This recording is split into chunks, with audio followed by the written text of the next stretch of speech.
Naomi Variété. Naomi Variété.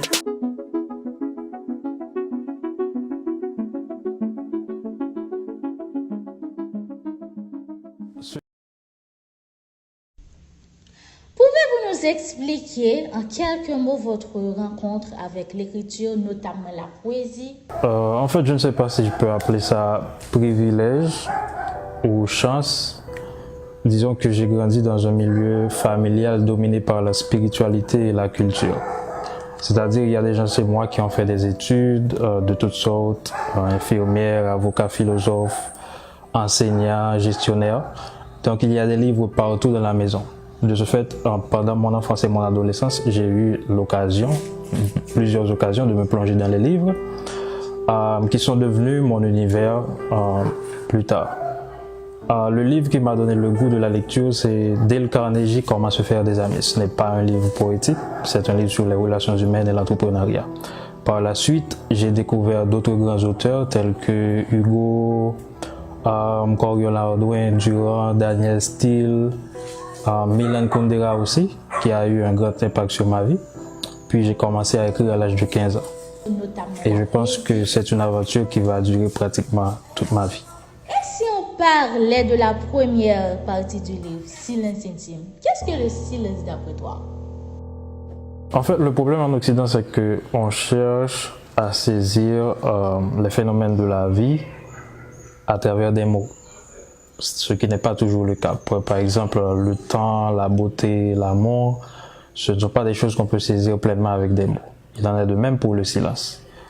Pour comprendre ce qu'est le silence, il faut entrer dans le monde du silence. Donc je vous invite à faire un tout petit exercice avec moi. Vous allez vous détendre un peu, respirer, oublier vos pensées et on va chercher la définition du silence.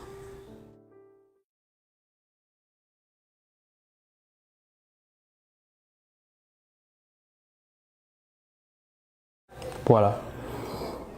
Si vous arrivez à faire ça sur cette période de temps ou sur une période de temps beaucoup plus prolongée, je suis sûr que vous arriverez à sortir avec une définition du silence.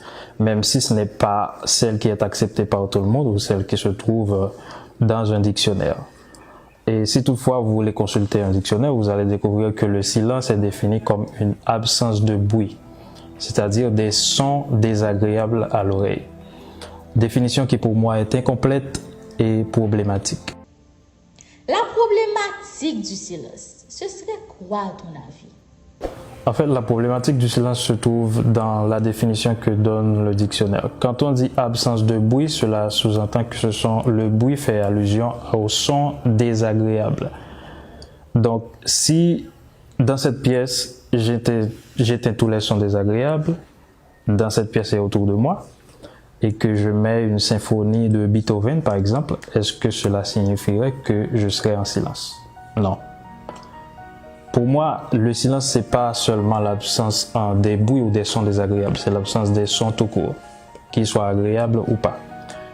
Le problème persiste parce que ce qui est silence pour nous ne l'est pas forcément pour les animaux. Parce que les animaux, comme par exemple le chien, l'éléphant, le poisson rouge et certains dauphins sont capables de percevoir des infrasons, c'est-à-dire de très basses fréquences. Donc on peut dire par là que le silence est quelque chose de relatif. Que quand vous êtes en train d'entrer dans le monde du silence, vous vous rendez compte qu'il existe plusieurs niveaux. Dans le niveau 1, si vous fermez les yeux, vous allez voir qu'il existe le silence avec des sons et des images. C'est le premier niveau. Et si vous poussez votre méditation ou votre réflexion plus loin, vous allez découvrir qu'il y a aussi, à force d'avancer plus loin, que les sons et les images tendent à s'éloigner, à disparaître de l'esprit qui est un écran. Et si vous avancez beaucoup plus loin, vous vous rendrez compte que vous allez être seul face à vous-même. Mais là encore, ce n'est pas un silence absolu parce que les bruits biologiques de votre corps, par exemple les battements du cœur, le son de la respiration, le bruit intestinal, existent aussi. Seul celui qui est parvenu à laisser ce corps, à ne pas s'identifier au corps, peut dire, entre guillemets, qu'il a atteint le silence absolu. Mais ça reste une théorie jusqu'à ce qu'on fasse l'expérience. Mais pourquoi Pourquoi silence intime et non intérieur?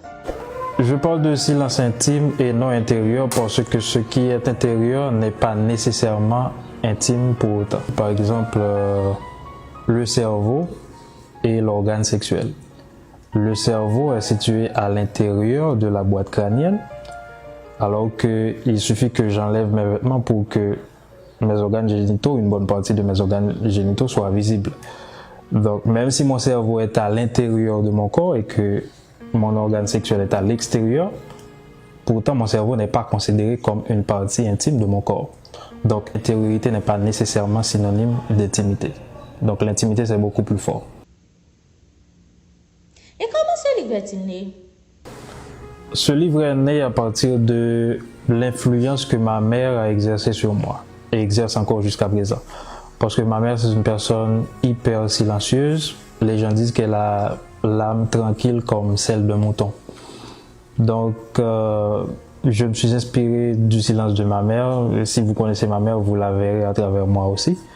Et certaines fois, je pense que c'est elle qui a écrit ce livre en moi. C'est elle qui a forgé ce livre en moi.